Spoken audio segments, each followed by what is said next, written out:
신분 낮은 장군과 공주의 사랑.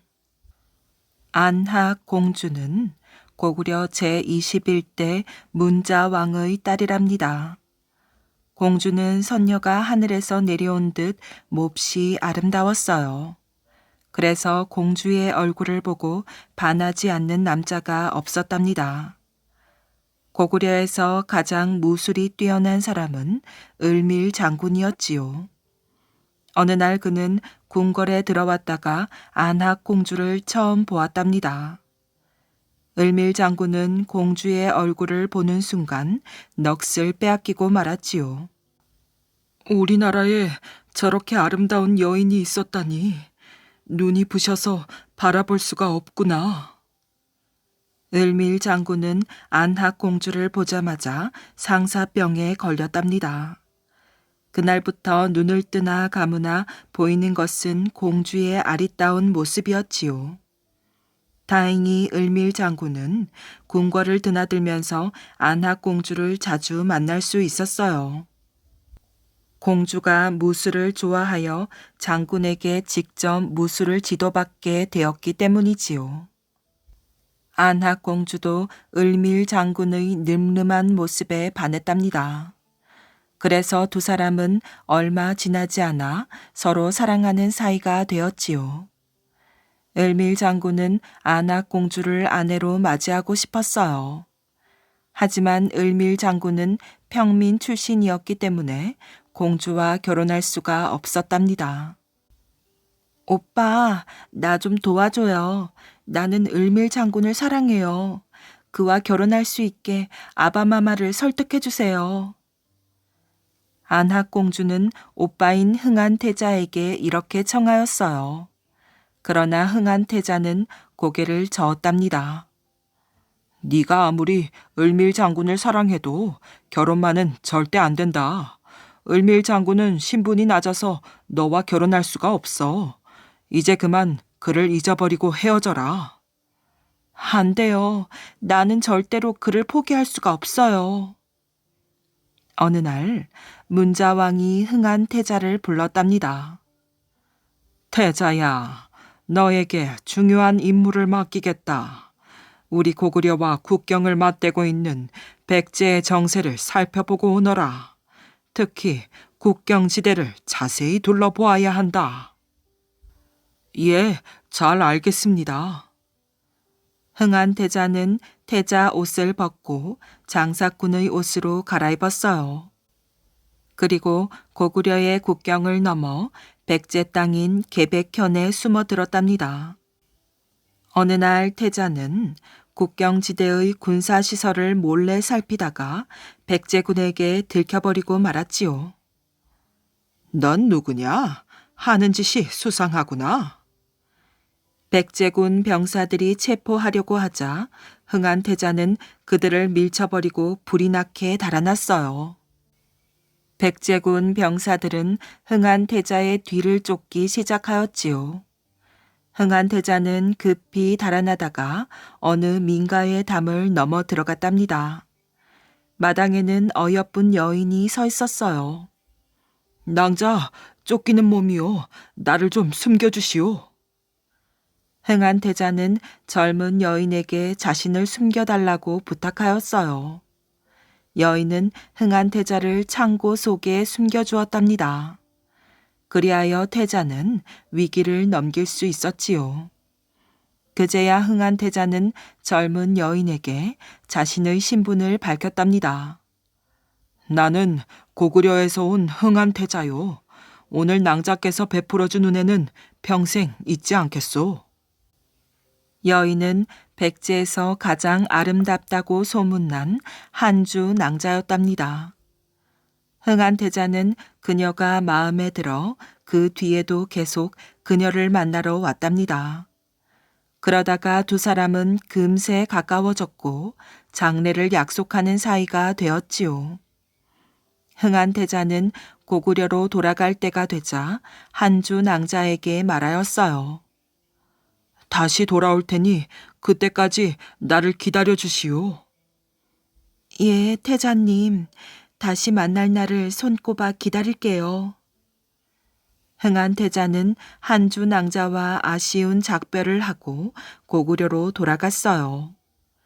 얼마 뒤 아버지 문자왕이 세상을 떠났답니다. 흥한 태자가 문자왕의 뒤를 이었는데 그가 바로 고구려 제22대 안장왕이지요. 안장왕은 한주 낭자가 몹시 그리웠어요. 단 하루도 낭자를 잊은 날이 없었답니다. 낭자는 지금 무엇을 하고 있을까? 그녀도 나를 그리워하며 눈물을 흘리고 있겠지.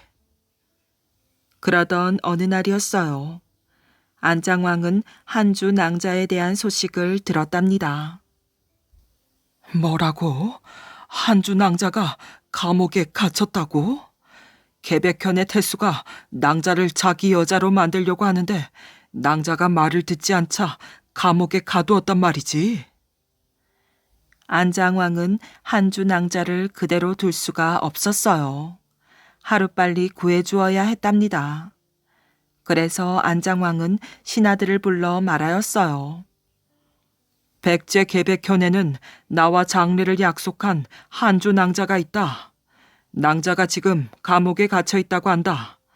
개백현을 점령하고 한주 낭자를 데려오는 사람에게는 높은 벼슬과 많은 상을 내리겠다. 그때 을밀 장군이 앞으로 나섰답니다. 제가 다녀오겠습니다. 저는 높은 벼슬도 많은 상도 다 필요 없습니다. 임무를 마치면 안악 공주님을 아내로 맞이하게 해주십시오.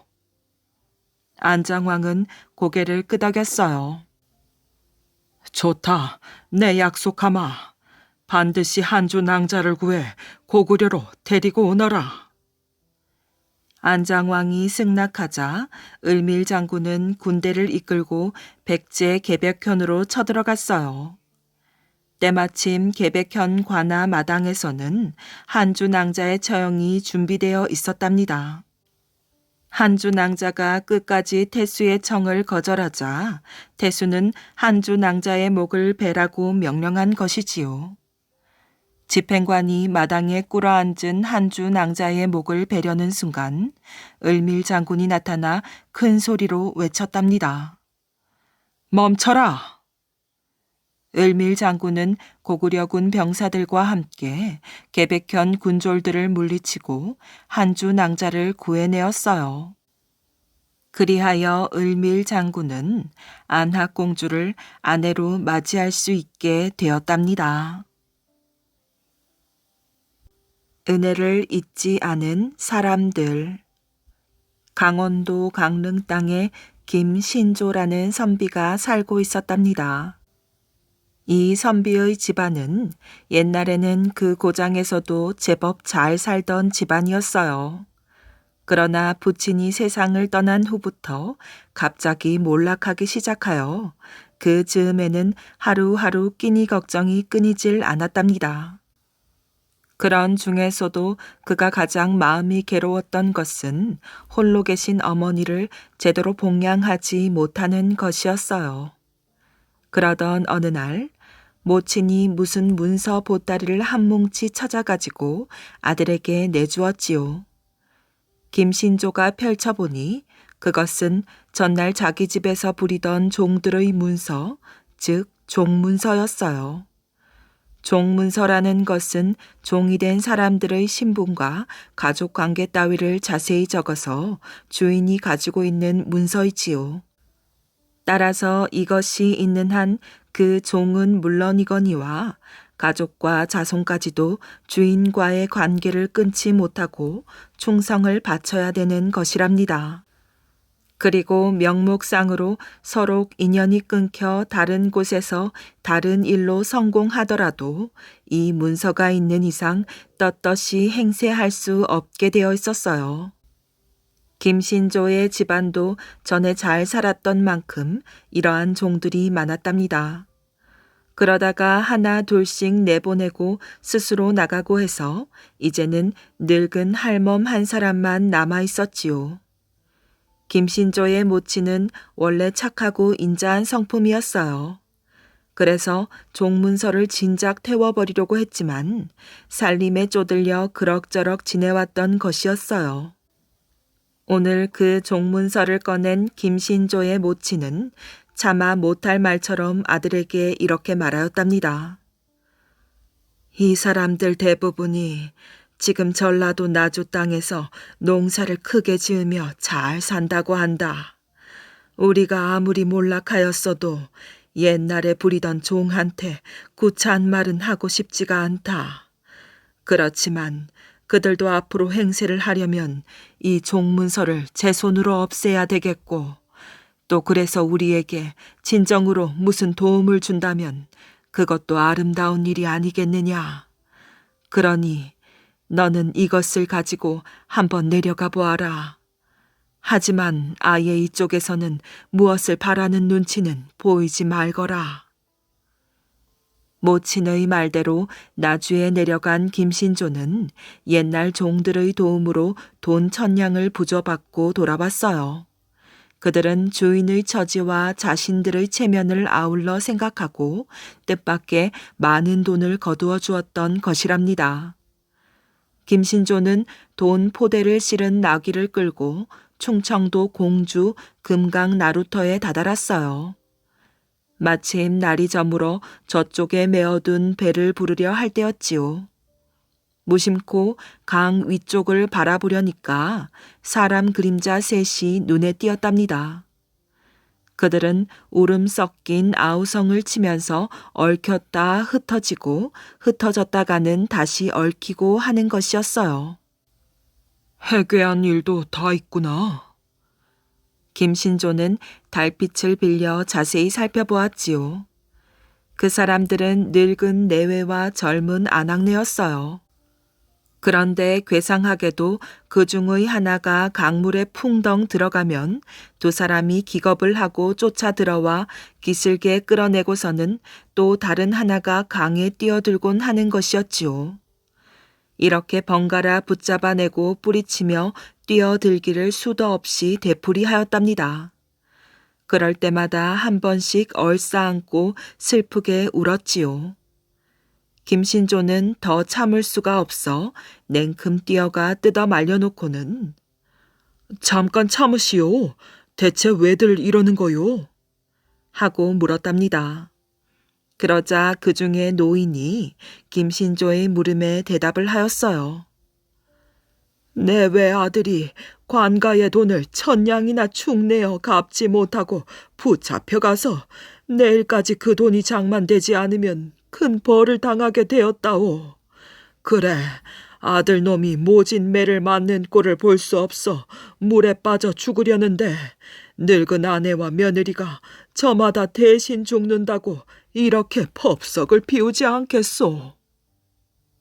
말을 마친 노인은 또 어느 틈에 강으로 뛰어들려고 하였어요. 김신조는 얼른 그 옷자락을 잡아 끌었답니다. 내 말 좀 들으시오. 그만 돈으로 내 사람이 모두 목숨을 버린다면 되겠소. 여기 이 돈을 드리겠소.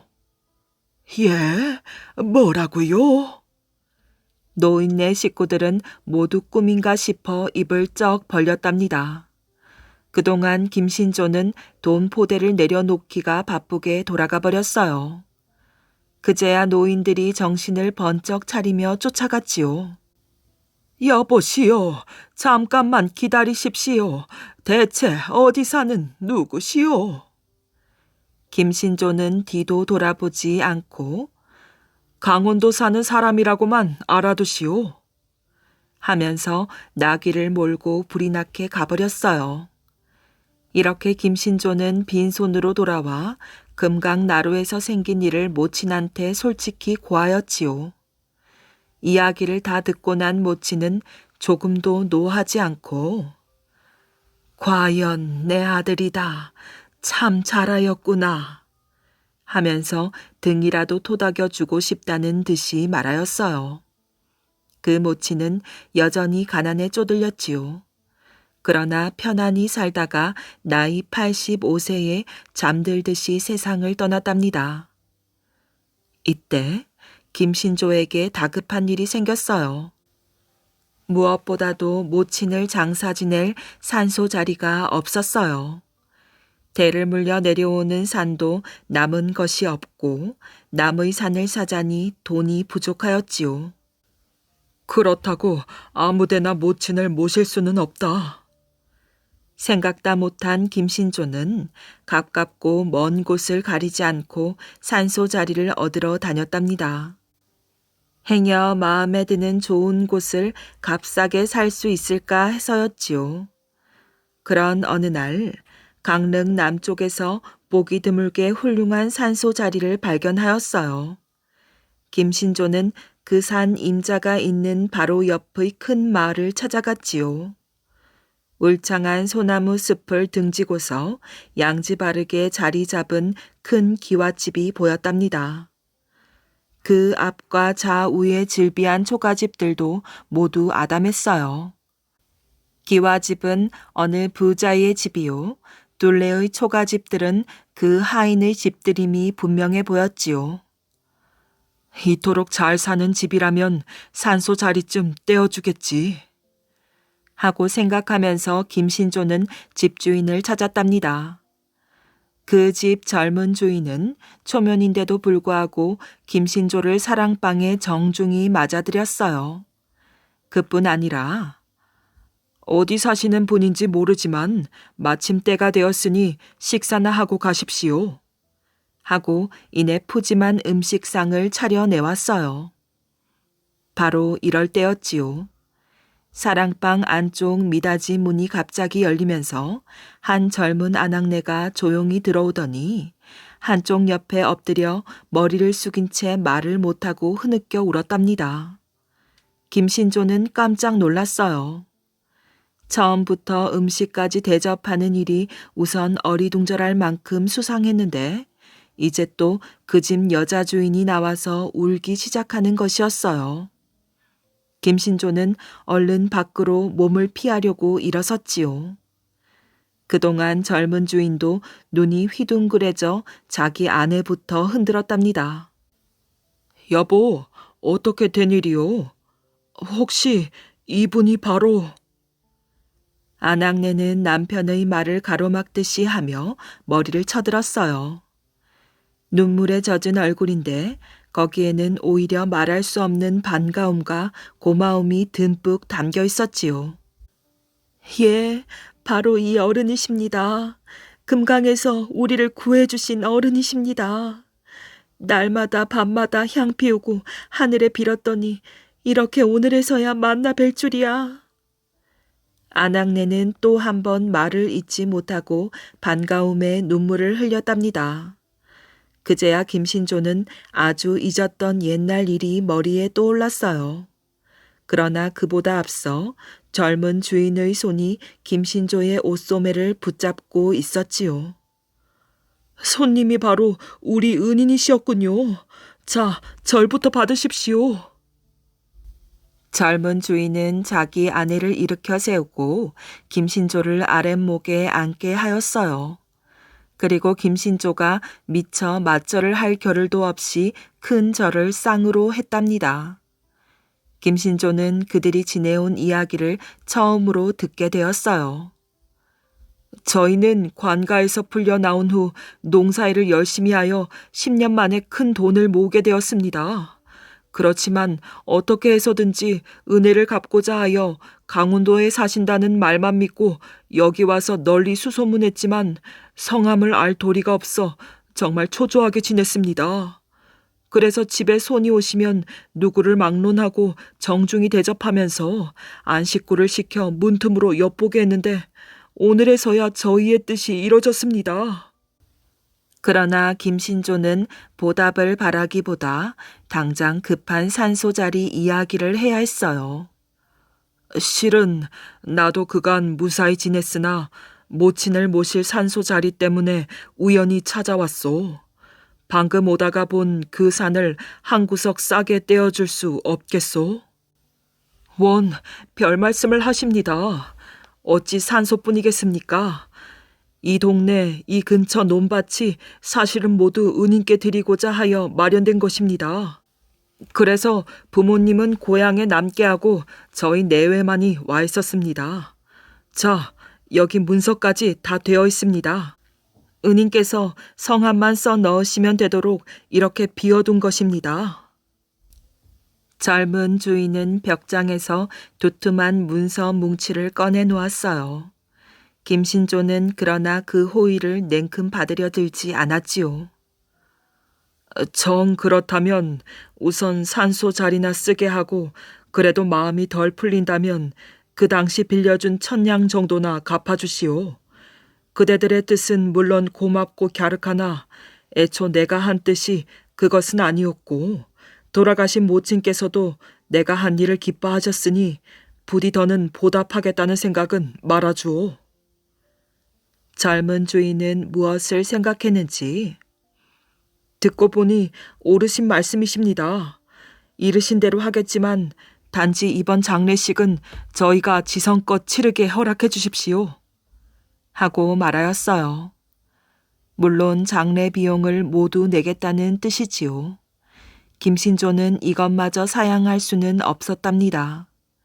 이렇게 해서 김신조는 모친의 장례를 성대하게 그리고 정성껏 치렀어요. 그리고 10여 년 전에 주었던 돈 1,000냥도 따로 돌려받았답니다. 세상에는 이렇게 착한 사람도 다 있구나. 그렇더라도 이제는 서로가 마음의 부담이 없어져서 다행이다. 김신조는 마음이 사뭇 기뻤답니다. 그런데 며칠 후 젊은 내외는 종들도 모르게 단 둘이서 공주로 돌아가 버렸어요. 이 소식을 알리러 온 종 하나가 준 편지가 천만 뜻밖의 사연이었지요. 은인께서는 아무리 사양하셔도 저희는 애초의 뜻을 이루지 못하고서는 세상에 살 염치가 없습니다. 이제 원래의 생각대로 전답과 가옥 그리고 종문서를 아울러 은인 앞으로 고쳐 적어서 두고 가오니 부디 외람되다 마시고 저희의 마음을 편히 하여 주십시오. 김신조는 당장 사람을 공주로 보내었어요. 그 젊은이의 거처를 알아내어 끝까지 사양하자는 것이었지요. 그러나 이것도 허사였답니다. 공주로 젊은 내외가 돌아온 것도 사실이고 또 그의 늙은 부모도 부유하게 편히 살았던 것도 사실이었으나 젊은 내외는 강원도에서 돌아온 그 직후 모두들 어디론지 이사를 가버렸다는 것이랍니다. 참 기특도 하구나. 기어코 은혜를 갚으려고 종정마저 감추다니. 이리하여 김신조도 별 수가 없었답니다. 송장수와 뚜껑 바위. 경북 영주군 속칭 광신이라는 마을 뒷산 영주 시가지가 한눈에 훤히 내려다 보이는 시원스러운 곳에 바위에 뚜껑을 덮어놓은 듯한 이상하게 생긴 커다란 바위가 하나 우뚝 서 있답니다.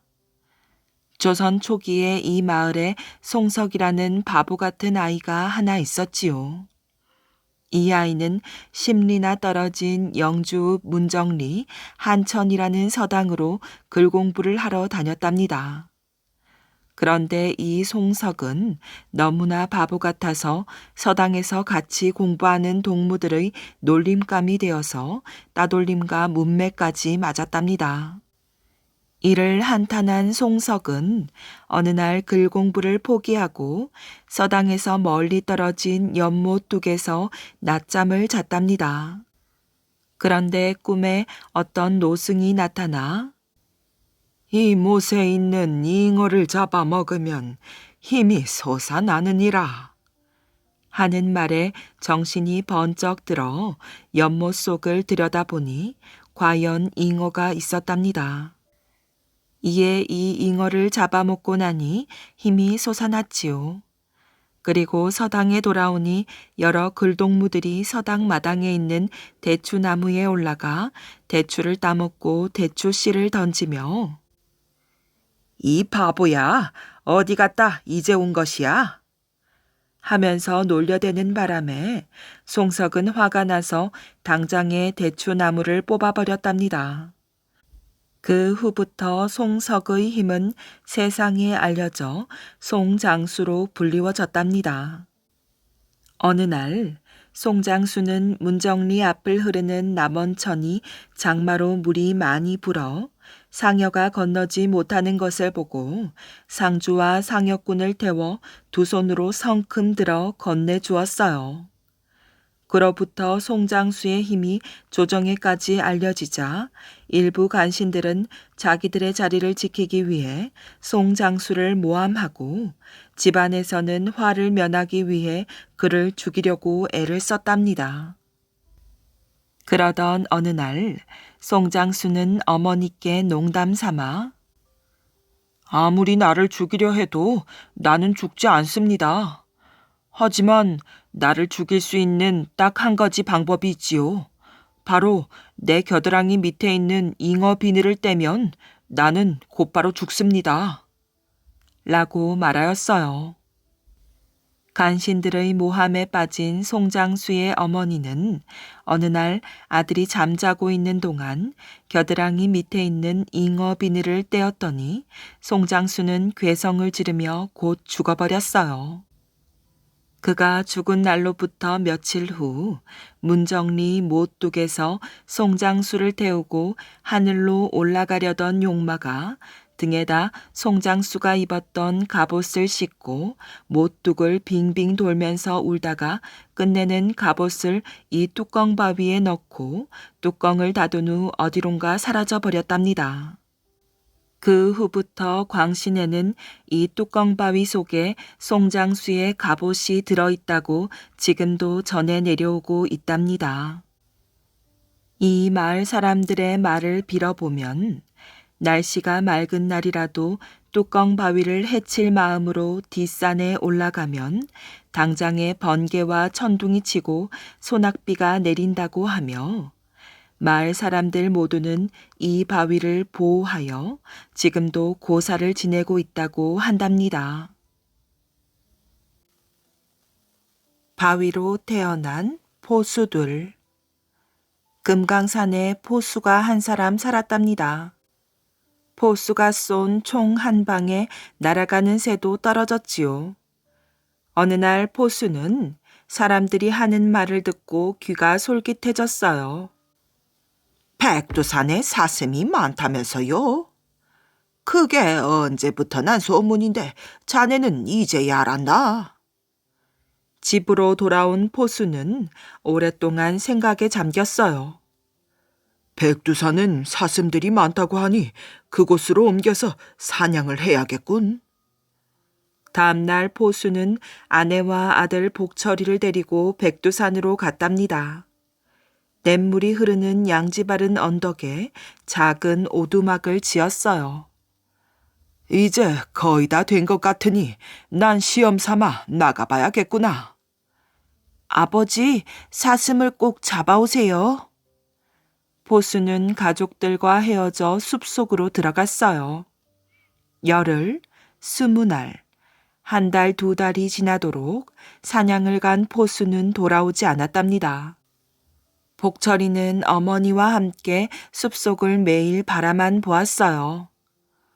어머니, 아버지가 영원히 돌아오지 않으시려나 봐요. 얘야, 아니다. 아버지는 꼭 돌아오실 것이야. 어머니는 복철이의 손을 꼭 잡았답니다. 복철이는 3년 동안 숲을 뒤져 아버지를 찾아다녔어요. 어머니, 백두산에는 포수만 잡아가는 놈이 있대요. 아버지는 훌륭한 포수시니까 짐승에게 잡힌 게 아닐 거예요. 꼭 그놈을 잡아서 아버지의 원수를 갚겠어요. 복철이는 주먹을 꼭 쥐며 어머니의 얼굴을 바라보았어요. 그놈을 어디에서 찾는단 말이냐. 틀림없이 백두산 안에 있을 거예요. 내일이라도 당장 떠나겠어요. 이튿날 복철이는 보찜을 메고 집을 나섰답니다. 집을 떠난 지 며칠이 지나도 산에는 아무도 없었지요. 어느 날 새벽 총소리가 숲을 깨웠어요. 복철이는 깜짝 놀라 총소리가 난 쪽으로 가보았지요. 어떤 포수가 산 비탈을 가로질러 걸어가고 있었어요. 복철이가 포수를 쫓아가는데 다시 한번 땅 소리가 나더니 포수가 쓰러졌어요. 혹시 저 포수를 쏜 사람이 우리 아버지를? 복철이는 풀 속에 숨어서 포수를 기다렸어요. 시간이 흘러도 나타나는 사람이 없었답니다. 복철이는 배가 고파 산 열매로 배를 채웠어요. 그리고는 벚나무에 상처를 내어 물이 똑똑 떨어지게 한 다음 그 물을 마셨답니다. 해가 서산으로 뉘엿뉘엿 기울기 시작할 때였어요. 어떤 사람이 불쑥 튀어나와 쓰러진 포수 옆에 섰답니다. 그는 쓰러진 포수의 총을 옆에 끼더니 어디론가 걸어갔어요. 복철이가 들키지 않게 뒤를 쫓아갔지요. 포수는 깊은 숲속에 작은 움막을 짓고 살고 있었어요. 주인 계십니까? 복철이는 용기를 내어 문을 두드렸어요. 웬 놈이냐? 저는 부모를 여의고 고향으로 돌아가는 길입니다. 오늘 하룻밤만 재워주시면 고맙겠습니다. 불쌍한 애로구나. 들어오너라. 움막 안으로 들어온 복철이는 이곳저곳을 살펴보았어요. 이걸 깔고 땅바닥에서 자거라. 노루 가죽을 복철이에게 던져주었지요. 복철이는 포수의 얼굴을 자세히 살펴보았답니다. 애꾸 눈이었어요. 복철이는 노루 가죽을 바닥에 깔고 적당한 크기의 장작을 가져다 베개를 하였지요. 너 금강산으로 갈 테냐? 가지 않으면 어쩌겠습니까? 여기서 내 잔심부름이나 하거라. 복철이는 다음 날부터 애꾸는 포수의 집에서 심부름을 하며 지내었어요. 포수는 새벽에 나갔다가 늦게 들어오곤 하였지요. 복철이는 포수가 사냥을 하러 간 사이 다른 움막을 살폈답니다. 거기에는 총이 여러 개 있었어요. 이건 틀림없이 아버지의 총이야. 아버지의 총을 발견한 복철이는 총을 부둥켜 안았답니다. 아버지, 제가 이 원수를 갚겠습니다. 꾸물꾸물 어둠이 짙어지자 포수가 돌아왔어요. 오늘은 뭘 잡으셨어요? 글쎄, 아무것도 잡지 못했구나. 복철이는 밤이 깊어지기를 기다렸어요. 어느덧 밤이 깊어지자 포수는 코를 드르렁드르렁 골며 잠을 잤답니다. 복철이는 슬그머니 자리에서 일어나 애꾸눈에게 살금살금 다가갔어요. 잠시 후 비명 소리가 나더니 포수는 푹 쓰러졌지요. 복철이는 애꾸눈이 빼앗은 수십 자루의 총을 차례대로 한 발씩 쏘았답니다. 당, 당. 총소리가 울릴 때마다 골짜기 여기저기에서 불빛이 번쩍번쩍 하였어요. 이튿날 아침 숲속으로 가보았지요. 숲속에는 어제까지 없었던 바위들이 이곳저곳에 생겨나 있었어요. 하나, 둘, 셋, 넷. 숫자를 세어보니 어제 쏘았던 총 숫자와 같았답니다. 억울하게 죽은 포수들의 모습을 보는 것 같았어요. 복철이는 산꼭대기로 올라갔지요. 아버지의 총으로 사슴 한 마리를 잡아 제사를 지냈답니다. 복철이는 이곳을 고향인 금강산과 비슷하다고 하여 금강봉이라고 불렀답니다. 부설선사와 월명암. 부설선사의 속명은 진광세였고 김제 만경에서 태어났답니다. 그는 어린 나이에 출가하여 동료인 영희, 영조와 함께 변산에서 10년 동안 수도 생활을 하였지요. 하루는 세 사람이 상의하여 산이 더 크고 깊은 오대산에 들어가 수도하기로 하고 길을 떠났답니다. 셋이서 하루 종일 걸어 첫날은 만경 못 미쳐 구씨라는 이의 집에서 묵게 되었어요. 그 집에는 묘화라는 어여쁘고 지혜로운 딸이 있었지요. 묘화는 세 사람의 수도승 가운데 부설에게 마음이 끌려 사랑을 고백하고 말았답니다. 부설은 묘화의 고백을 듣고 나서 조용히 타일렀지요. 낭자의 사랑을 모를 리 없소만 수행길에 나선 몸이 어찌 뜻을 꺾을 수 있겠소. 소녀, 스님의 장한 뜻을 꺾으려 함이 아니오나 장차 도를 닦아 성불한 후에는 수만 중생을 구하고자 한 몸을 희생할 터인데 어찌 이 보잘것없는 소녀 하나 구하지 못하고 죽음에 이르게 하시려오. 소녀가 죽는다면 장차 큰 뜻을 편다 해도 무슨 소용이 있겠어요. 부설이 듣고 보니 옳은 말이었지요.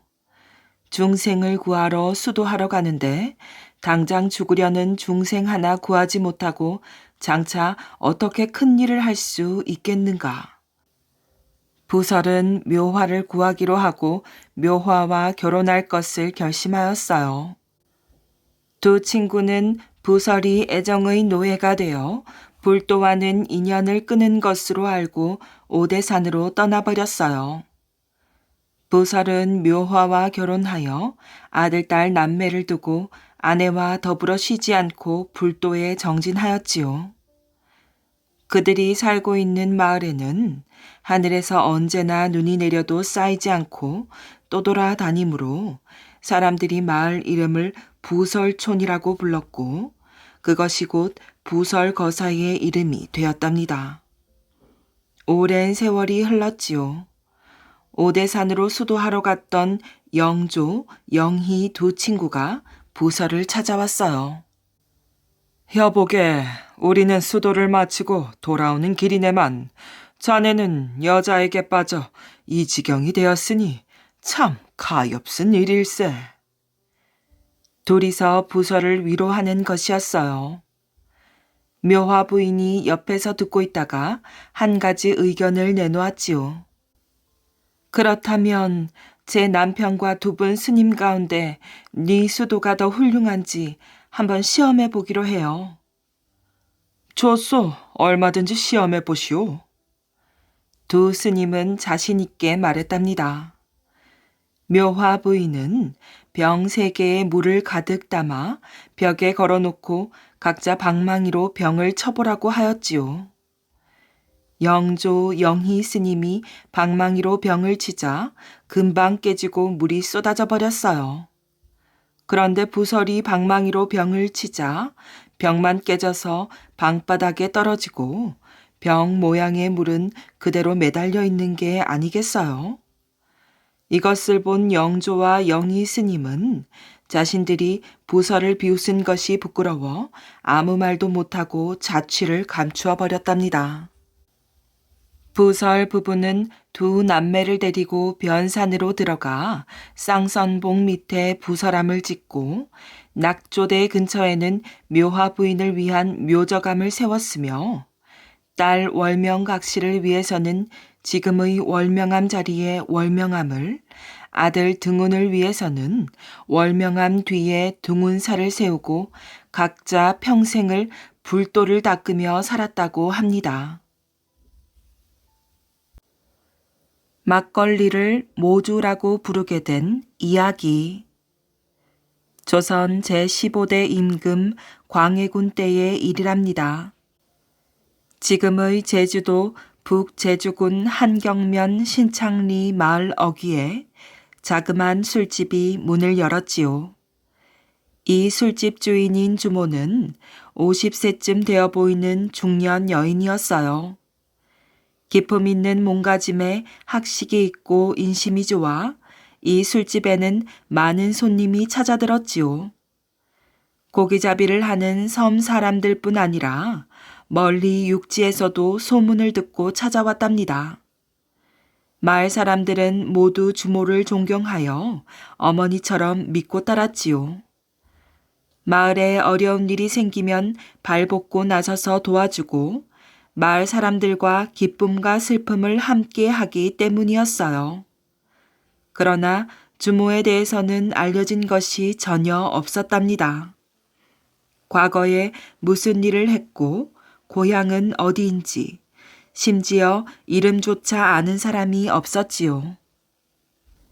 주모는 마을 사람들과 어울릴 때는 스스럼 없이 웃고 떠들었어요. 하지만 혼자 있을 때는 얼굴빛이 몹시 어두웠지요. 무슨 근심이 있는지 육지 쪽을 바라보며 한숨을 푹푹 내쉬기도 하였답니다. 이 술집에서 파는 술은 다른 술집들과는 달리 희뿌옇고 탁하였어요. 마치 쌀뜨물 같았지요. 당시만 해도 제주도에는 막걸리라는 이름조차 없었고 청주라고 부르는 맑은 술을 주로 마셨던 시절이었답니다. 그런데 주모가 파는 술인 막걸리, 즉 탁주를 한번 맛본 사람들은 단골이 되어 열심히 술집을 드나들었지요. 탁주가 값이 아주 싼 데다 맛이 좋아서였어요. 그러던 어느 날이었답니다. 새벽에 바다 저편에서 해가 솟아오를 때 까치 한 마리가 날아와 술집 처막 끝에 앉아 시끄럽게 울어대었지요. 깍깍. 주모는 까치 소리를 듣고 깜짝 놀랐어요. 제주도에는 까치가 살지 않는다던데 웬 까치가 날아와서 우는 것이지? 주모는 밖으로 얼굴을 내밀고 까치를 쳐다보았답니다. 그러자 까치는 더욱 신이 나서 큰 소리로 울었지요. 까치가 아침에 찾아와 울면 기쁜 소식이 있거나 반가운 손님이 온다던데 나한테 그런 일이 생기려나? 그러나 주모는 이내 고개를 가로저었어요. 가족이 죽고 집안이 망한 나한테 기쁜 소식이 있을 리가 있나? 공연히 까치가 찾아와 아무 의미 없이 울어대는 것이지. 주모는 까치를 올려다보며 혼자 탄식하였답니다. 그때 단골 손님인 어부 한 사람이 헐레벌떡 뛰어오며 외쳤어요. 주모! 주모! 기쁜 소식이 있어요. 김서방, 어찌된 일이에요? 김서방한테 좋은 일이 생겼어요. 주모가 의아하다는 듯 묻자 김서방은 대답 대신 주모 앞에 엎드렸지요. 주모, 아니 부인, 제가 아니라 부인한테 기쁜 소식이 있습니다. 육지에서 부인을 모시러 왔어요. 순간 주모는 얼굴빛이 달라졌어요. 나를 모시러 왔다니 그게 무슨 말이에요? 혹시 금부도사가 나를 죽이러 오지 않았나요? 금부도사도 왔고요. 한양에서 사신들이 왔습니다. 지금 바닷가에는 마을 사람들이 몰려가서 구경을 하고 있어요. 빨리 바닷가로 가보세요. 주모는 김서방을 따라 나서려다가 그 자리에 그만 얼어붙고 말았답니다. 병졸들을 거느린 금부도사 일행이 들이닥친 것이지요. 금부도사는 주모에게 큰 소리로 외쳤답니다. 연흥부원군 김재남 대감의 부인 노씨 부인은 들으시오. 나라에서는 광해군이 물러나고 새로운 임금이 즉위하였소. 대비마마께서는 노씨 부인을 모셔오라 하셨으니 어서 준비를 하시오. 주모, 아니 노씨 부인은 금부도사가 전하는 말을 듣고 눈물이 핑 돌았답니다. 아니, 어떻게 이런 일이... 노씨 부인은 더 이상 말을 잇지 못하고 울음을 터뜨렸지요. 노씨 부인은 임목 대비의 어머니이자 좌의정이었던 김제남 대감의 부인이었어요. 김제남은 폭정을 하는 광해군에게 역적으로 몰려 처형당하고 말았답니다.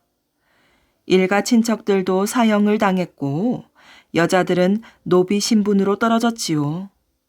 노씨 부인은 역적 김제남의 부인이라고 유배형에 내려졌어요. 그래서 멀리 제주도로 와서 10여 년 동안 귀양살이를 했던 것이랍니다. 노씨 부인은 평생 제주도에서 살다가 죽을 줄 알았답니다. 그런데 뜻밖에도 인조 반정이 일어나 유배형에서 풀려나게 된 것이지요. 사신들은 바닷가에 닿은 뒤 관덕정에 가서 머물렀어요. 노씨 부인은 금부도사를 따라 관덕정으로 갔답니다. 노씨 부인의 일로 제주도는 발칵 뒤집혔어요. 자그마한 술집 주모가 임목대비의 어머니이자 좌의정 대감의 부인이었다니 놀라지 않을 수 없었답니다.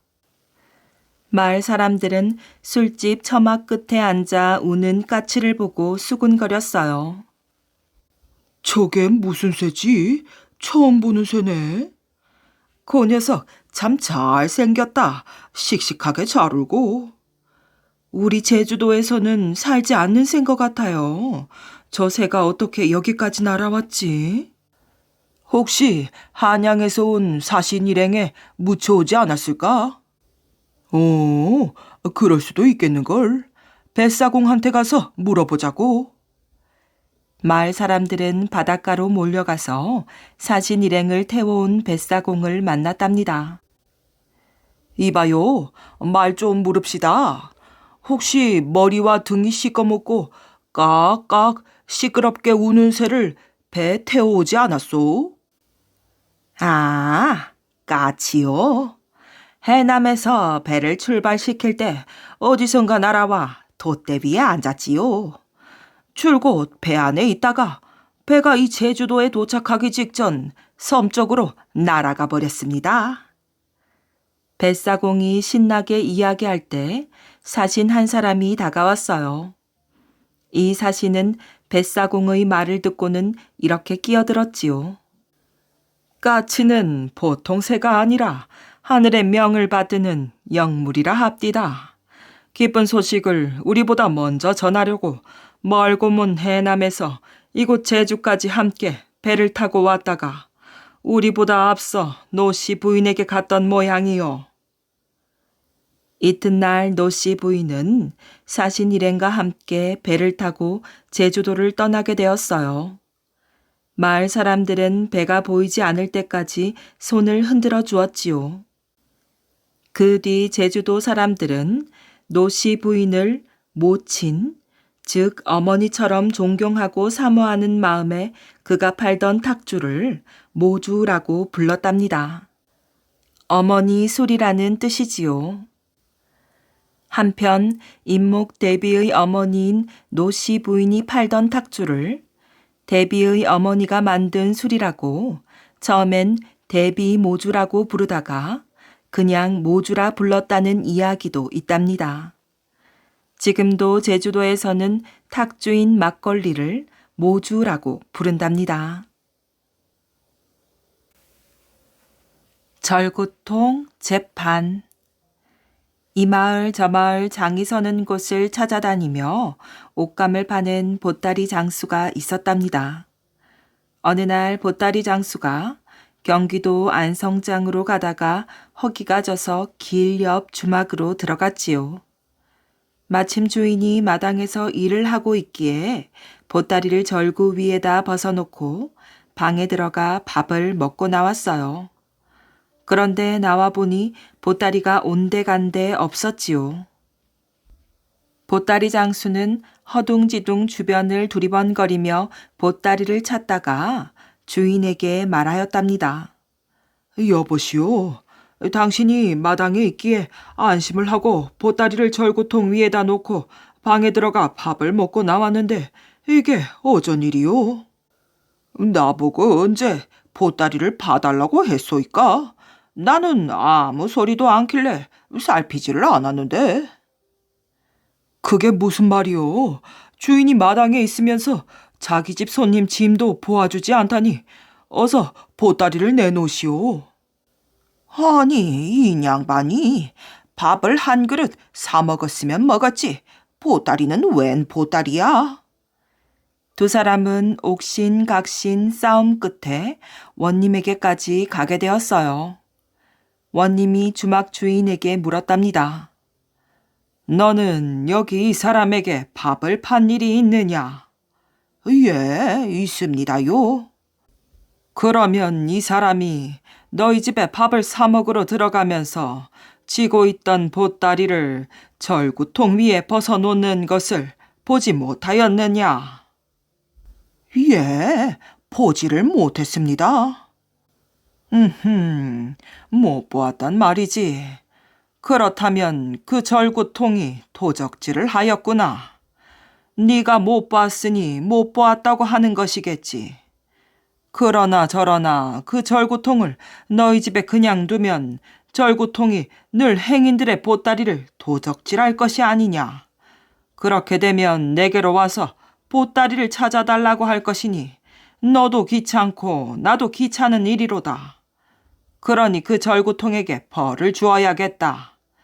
너는 앞으로 사흘 안으로 그 절구통을 제주 목사한테 맡기고 맡겼다는 증서를 받아오너라.